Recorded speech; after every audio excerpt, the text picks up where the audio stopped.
Maneva na sema PENDREAM TV. PENDREAM TV de osia dem yopo. You are once again welcome to PENDREAM TV, the only channel that brings you the best and latest updates in politics. If you are new here, please don't forget to subscribe to the channel, hit the notification bell for more updates. Like and also share to other members to watch as well. You can equally leave a comment at the comment section after watching or send us a voice note on our WhatsApp number 0277128777.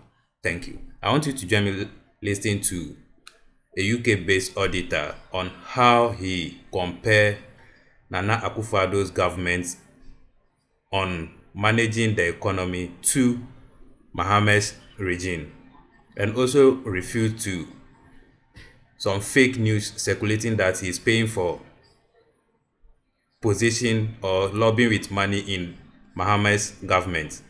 Without much ado, I would like you to join me listening to what he said into detail. Thank you.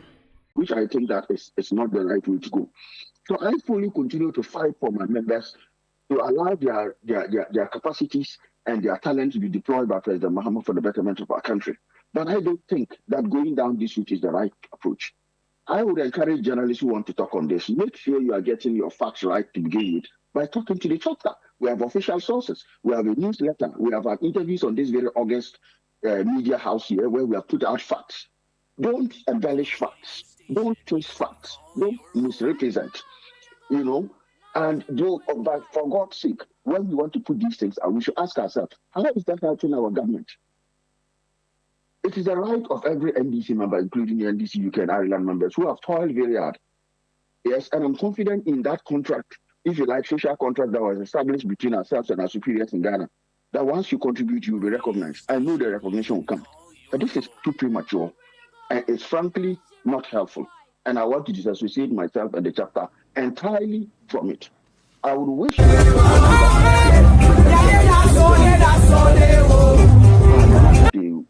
this is not the way you run a country. This is not the way you draw the attention of authorities to the fact that you are still waiting for yours. We are just in week 6, and let's take it contextually again. There are close to 7,000 appointments that are yet to be made. If my memory is still right, we have not even got up to 100 appointees. Even if we have got 100 appointees, take 7,000. 1% is 70, right? 2% will be 140. Have 140 people been appointed? No. And so if just about 2% of a 7,000 strong core of appointments has come out, and that is enough for us to start trying to turn the guns in on ourselves, then I think it's unfortunate. We have a country to run. Debts have just been paid through DDEP program, servicing of the debts. And we have ministers still to be sworn in. We have a cabinet to work. We have a school system, a traffic light system to abolish. Let us hasten slowly. Let us be fairly patient with our government, much as we demand and press for what is ours. When we do that, let's be factual and let us not malign anyone in the quest for it, because we cannot blackmail our way into appointments. We can be smart about it. We can speak to our superiors, and we have been lobbying. We have been shortlisting CVs and sending to Ghana and encouraging our superiors to listen to us, to do what needs to be done for the good people of this chapter. So I think that this was unfortunate. Perhaps next time it will be best for him to have got an officer from this party to get the right context and put out the right information. But I entirely personally, on behalf of my chapter executives and my chapter, we disassociate ourselves from the unfactual elements or inaccurate and incomplete elements in there, and particularly for assailing the person, or if you like, allegations that monies have been given to the August person of our vice president, which is not true as far as I know, as far as I'm concerned. And by God, I was in the thick of contributions and donations. And your reservations, but does it also not inure to the benefit of your chapter if somebody seeks to draw attention to your contributions? If he may get he got a few things wrong as you've corrected, but if somebody says, look towards these people too, does it not inure to your benefit? Well, it might inure to our benefit. We need to get to a point where if it's worth doing, it's worth doing right. I, for one, would not like, right, to be asked to serve in a government after engaging in subterfuge and blackmail to get it. I don't want to do that. Many of my members contributed to the victory of the NDC. for the salvation of our country, and salvation of which we are seeing now. Those of them who had bonds can see the real impact that President Mahama has for the first time, if you like, make sure that we are restoring calm to repaying our debts. Make sure that the political environment, the tone at the top, is stabilized. Things are moving in the right direction. 74% of Ghanaians are now saying that Ghana is moving in the right direction, as opposed to about 63% under President Nana Addo barely 7 weeks ago. That is the kind of governance we want. And so whilst it may inure to our benefit, we must always ask ourselves whether that tactic is sustainable.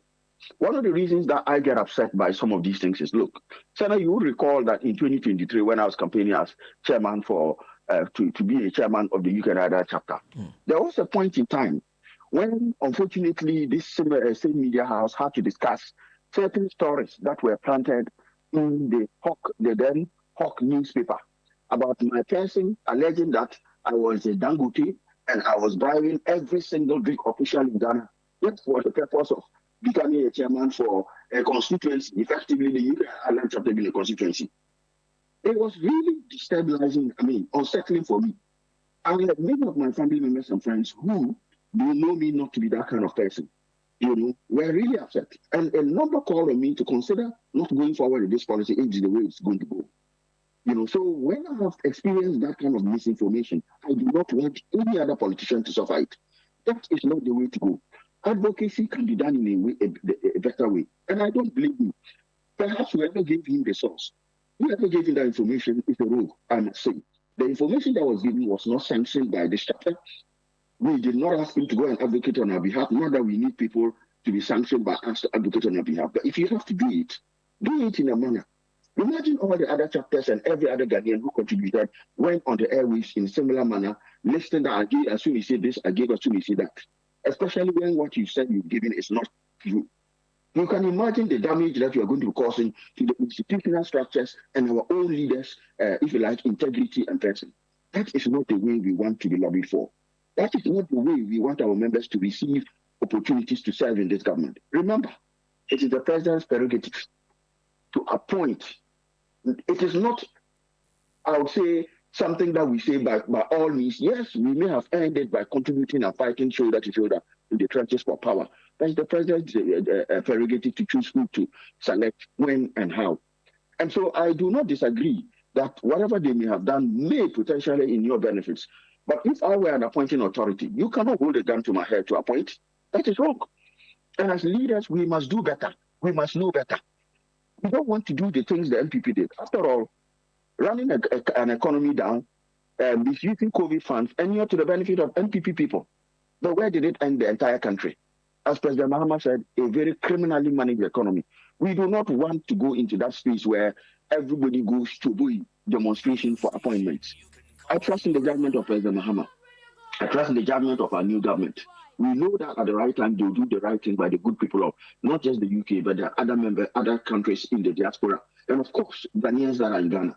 The concerns are widespread, they are legitimate, but we must prosecute them diligently in a sustainable way that does not destroy our own government's credibility, and also paying attention. As they say, he who comes to equity must come with clean hands. We cannot prosecute an agenda like that through subterfuge and through elements of disinformation. We need to follow the protocol. We need to do the right thing. And by God, if I found out whoever is behind this, we will have a bone to pick with them. But to the journalists, we may do have done his job, but I think that if you have at least clear this information with the chapter, we will let you know whether we want you to put that out or not, in the interest of the chapter, in the interest of our party, in the interest of our country. And we will also let you know that there are facts. And you don't have to go out there mentioning people's names, especially when the information you have is false. So that is the view we hold on this. We are more than capable of having interactions with the Chief of Staff and with members of our government through our IRD, boss, Honorable Secretary, Honorable Dr. Kalahin. We are more than capable of doing that. We welcome people who lobby for us. So do it the right way. Don't do it in this kind of Machiavellian manner that yields no tangible, if you like, a goodwill for all parties involved. Well, that's on that issue. But I realize that you highlighted what the president said about is a criminal management of the economy. I know you don't have his information, the kind of information that has led a president to conclude and make such a comment. So, on what basis do you seem to agree with him? Sana, to be honest, even before we took over it was very clear. The writing on the wall was very clear.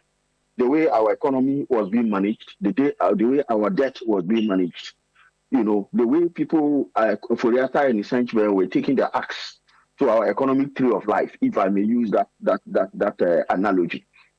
In all intents and purposes, it was not just reckless, but also criminal.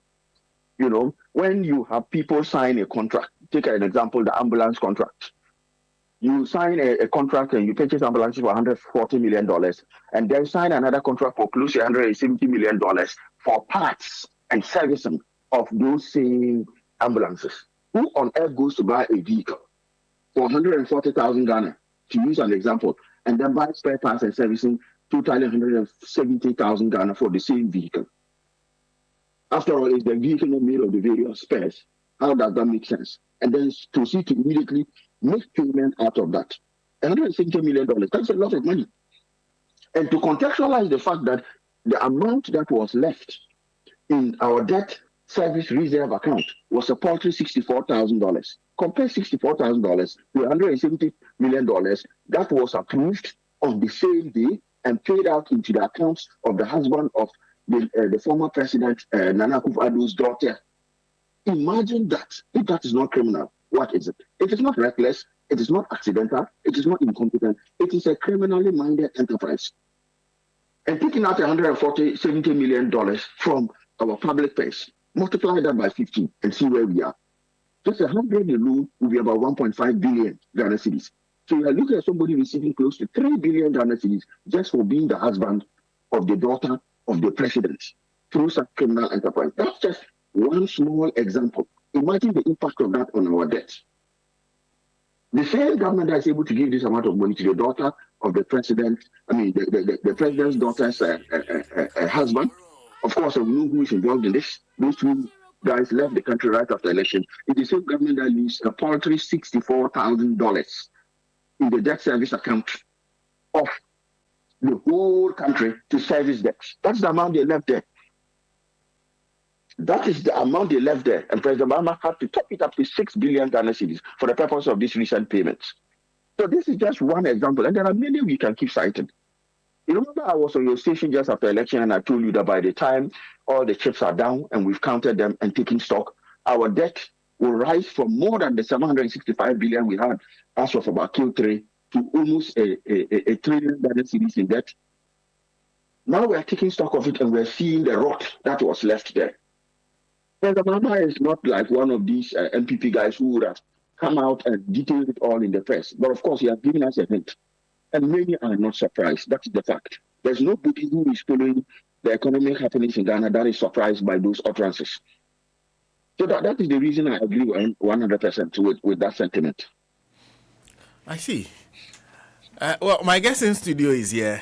But just one more thing before I let you go. And he made those comments when appealing to organized labor to reconsider their demands on government. In fact, they said they should temper their demands. What was agreed ultimately was 10%. The MPP people say that is woefully inadequate considering the conditions workers find themselves in.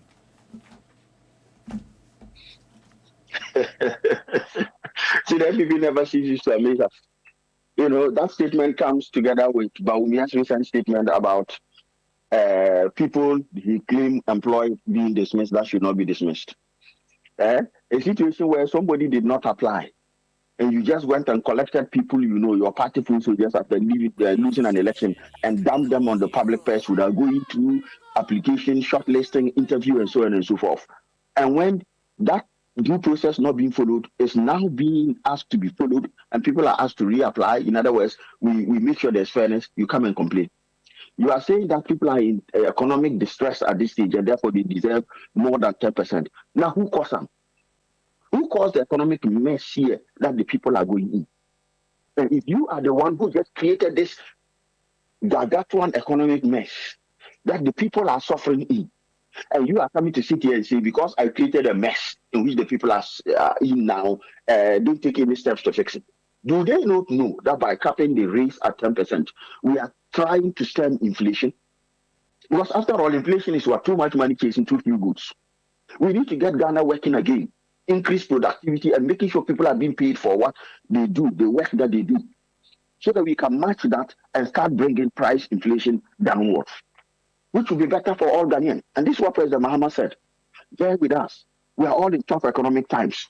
We have just inherited an economy where we have been capped at borrowing no more than $250 million. For the whole year, we can't borrow more than $250 million externally, if I must add, as per the dictates of the IMF deal that we just agreed.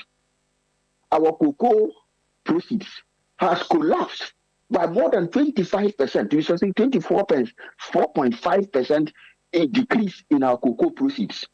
For the first time in the last 15 years. For the first time in the last 15 years, we have got less than 1.7 billion in cocoa proceeds.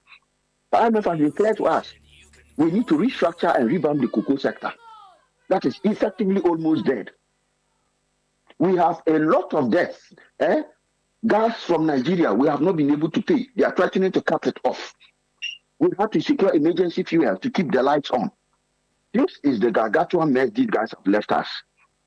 And I think that organized labor, I want to applaud them for listening to President Mahama and for agreeing to take a pay rise of 10% whilst we try and sort this mess out.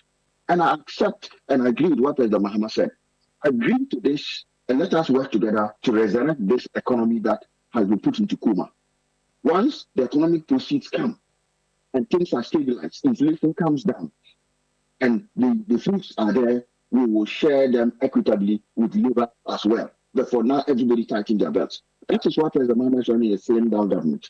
That's why President Mahama has cancelled any, if you like,